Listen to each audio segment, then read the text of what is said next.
At dahil sa hinala ni Marge, gugulatin niya itong si Paolo. Walang kalalagyan sa pagkataranta ng dalawa na ang buong akala naman nila ay habang buhay nilang maitago ang kanilang pinagagawa at malinlang nila itong si Marge at Edward. Samantala hindi nagawa ni Edward ng maayos ang kanyang trabaho. Hindi sila nagtagumpay sa kanyang kasabwat na pabagsakin itong si Paolo.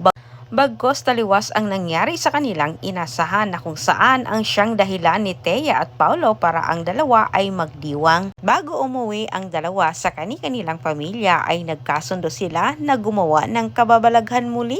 Samantala muli namang nakalimutan nila Paolo at Thea na sila ay may parehong asawa at habang sila ay nagpapakasarap, dumating na itong si Marge at agad nitong pinuntahan ang kinaroroonan ni Paolo.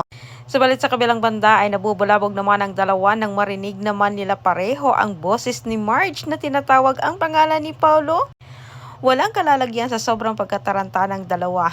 Nanginginig sila sa takot na baka sa putong iyon ay mahuli na sila ni Marge. Ngunit ang gagalayti sa inis naman itong si Thea dahil hindi niya tuloy natikman muli itong si Paolo. Itinago ni Paolo itong si Thea.